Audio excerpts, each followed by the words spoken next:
자, 오늘 말씀은 마가복음 13장 28절로 37절의 말씀입니다. 함께 읽습니다. 무화과 나무의 비유를 배우라. 그 가지가 연하여지고 잎사귀를 내면 여름이 가까운 줄 아나니, 이와 같이 너희가 이런 일이 일어나는 것을 보거든 인자가 가까이 곧 문 앞에 이른 줄 알라. 내가 진실로 너희에게 말하노니 이 세대가 지나가기 전에 이 일이 다 일어나리라. 천지는 없어지겠으나 내 말은 없어지지 아니하리라. 그러나 그 날과 그때는 아무도 모르나니 하늘에 있는 천사들도 아들도 모르고 아버지만 아시느니라. 주의하라. 깨어 있으라. 그때가 언제인지 알지 못함이라. 가령 사람이 집을 떠나 타국으로 갈 때 그 종들에게 고난을 주어 각각 사물을 맡기며 문지기에게 깨어 있으라 명한과 같으니, 그러므로 깨어 있으라.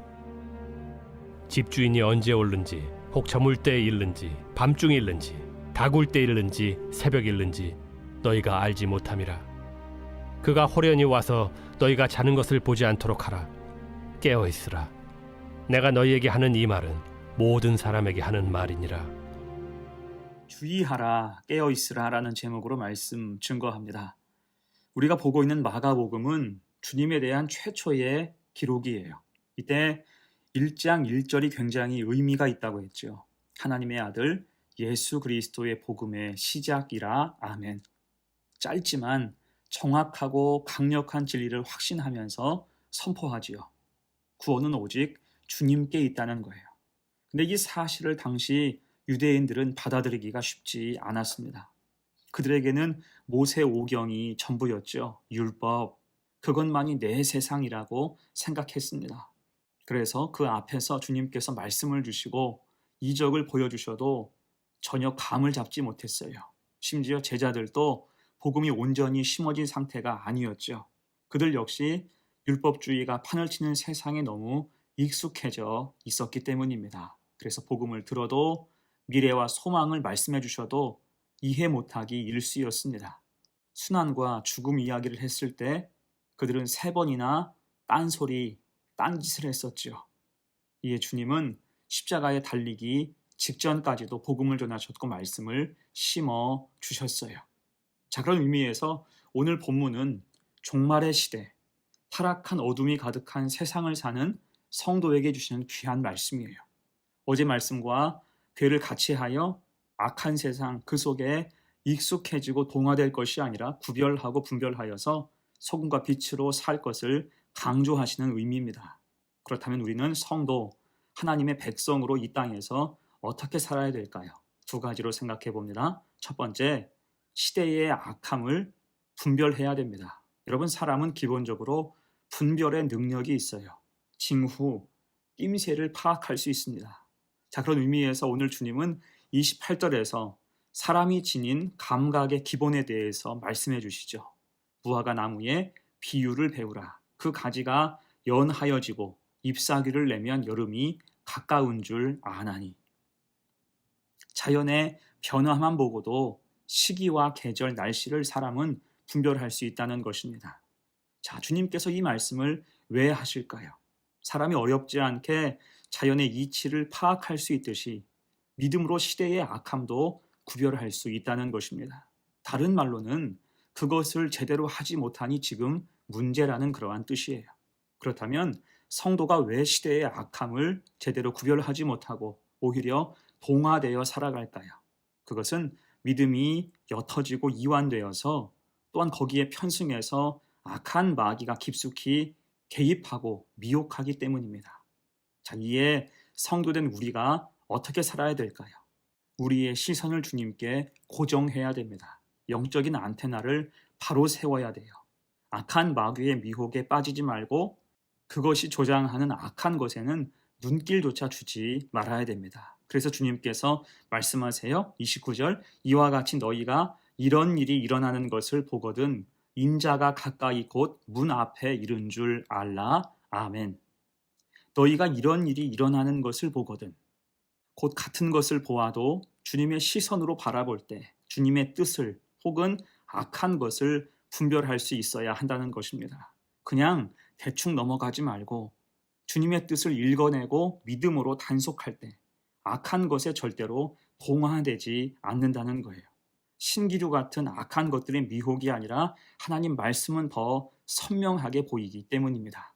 30절, 31절 말씀, 내가 진실로 너희에게 말하노니 이 세대가 지나가기 전에 이 일이 다 일어나리라. 천지는 없어지겠으나 내 말은 없어지지 아니하리라. 아멘. 주님 말씀을 바라보고 시선을 주님께 고정하라는 뜻입니다. 자, 그래서 우리도 어제 보았던 누가복음 10장의 말씀을 가슴에 새겨야 돼요.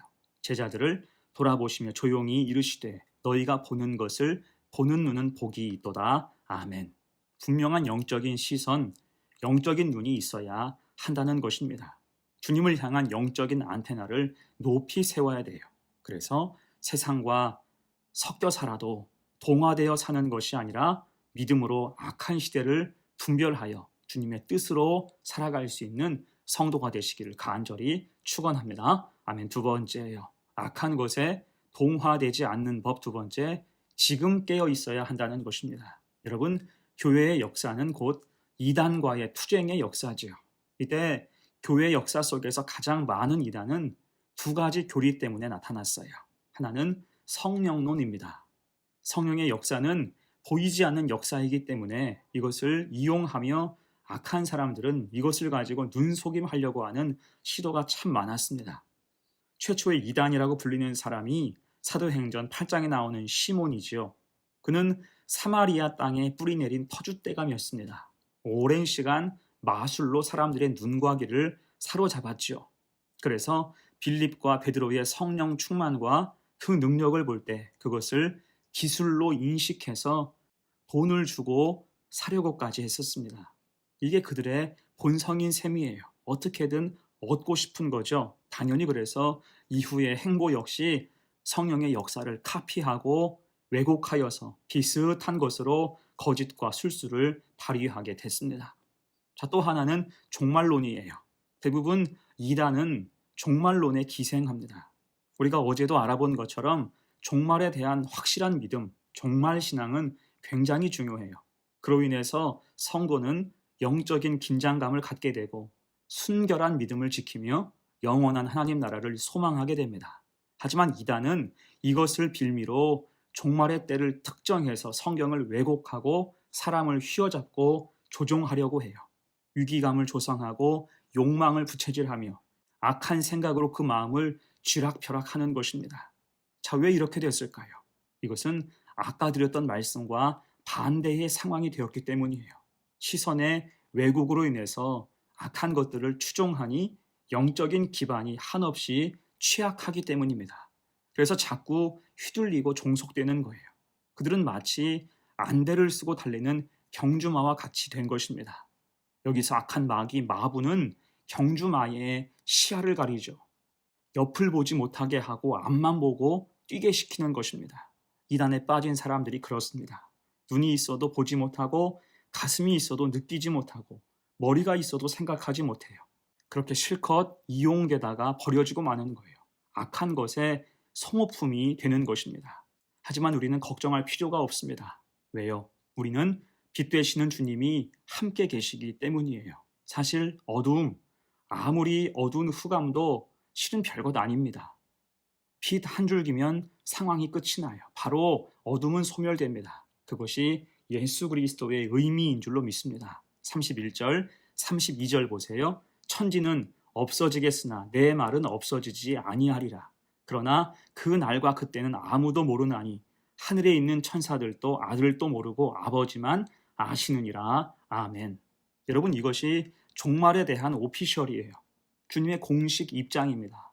그 날과 그때는 아무도 모르며 오직 하나님만 아신다는 것입니다. 그렇다면 하나님만 아시는 문제를 자신이 안다고 칭하는 사람들, 성령 운운하면서 성도를 미혹하는 그런 세력과 집단은 모두 가짜라는 결론에 이를 수가 있는 것입니다. 여러분, 그래서 사실 말씀만 잘 붙들어도 절대로 악한 것에게 넘어가지 않습니다. 깨어 있다는 것이 특별한 능력을 의미하는 게 아니에요. 말씀에 기반해서 믿음으로 살아갈 때 성도에게 당연히 주어지는 은혜입니다. 대신 중요하기 때문에 성경은 누누이 강조하죠. 오늘도 3번이나 강조합니다. 33절 주의하라 깨어있으라 그때가 언제인지 알지 못함이라. 또 35절입니다. 그러므로 깨어있으라 집 주인이 언제 올는지 혹 저물 때 일는지 밤중 일는지 닭 울 때 일는지 새벽 일는지 너희가 알지 못함이라. 그리고 37절입니다. 깨어있으라 내가 너희에게 하는 이 말은 모든 사람에게 하는 말이니라 하시니라. 아멘. 여러분, 그뿐 아니라 성경 곳곳에도 깨어있을 것을 강조하시죠. 그 중에 하나 에베소서 6장 18절은 말씀이에요. 모든 기도와 간구를 하되 항상 성령 안에서 기도하고 이를 위하여 깨어 구하기를 항상 힘쓰며 여러 성도를 위하여 구하라. 아멘. 그 시대가 어두울수록 주님의 약속하신 말씀으로 무장하여서 깨어 있어야 한다는 것입니다. 기도하고 간구하라는 거예요. 그럴 때 아무리 세상이 어두워도 길을 잃지 않게 된다는 것입니다. 왜요? 주님이 빛 되시니까. 아무리 악한 이단 세력이 가짜 성령과 종말을 들먹이면서 미혹해도 성도는 코웃음치며 꿈쩍하지 않게 된다는 것입니다. 그렇게 험한 세상 속에서 빛 대신 주님으로 말미암아 오히려 평안을 노래할 수 있는 성도가 되시기를 간절히 축원합니다. 아멘. 이제 말씀에 결론 내립니다. 자, 우리는 악한 시대를 살아가요. 어떻게 살아야 될까요? 기억할 것은 2가지이죠. 먼저는 분별할 수 있어야 됩니다. 믿음의 시선으로 악한 시대, 악한 세상 속에서 성도는 믿음을 굳건히 지켜야 돼요. 또한 세상의 유혹과 미혹 앞에 늘 깨어 있어야 됩니다. 이것은 특별한 능력이 아니에요. 말씀과 예배 중심으로 살아갈 때 당연히 우리에게 주어지는 은혜입니다. 이것을 놓치지 말아야 돼요. 그렇게 악한 시대 속에서 가정과 교회를 지키며 소금과 빛의 사명을 잘 감당하여 사는 복된 성도가 되시기를 간절히 축원합니다. 아멘. 함께 기도합니다. 은혜의 주님, 악한 시대와 악한 세상을 살기에 너무나 연약한 우리에게 말씀으로 소망 주시니 감사합니다. 시선을 교정하게 하셔서 믿음의 시선으로 악한 세상 속에서 분별하여 제 역할을 하며 살게 하옵소서. 또한 예배와 말씀 중심으로 살 때 세상의 유혹과 미혹 앞에 깨어있게 하옵소서. 이단이 출몰해도 흔들리지 않게 하시고 우린 오직 예수 진리의 길로만 가게 하옵소서. 감사드리며 예수님의 이름으로 기도합니다. 아멘.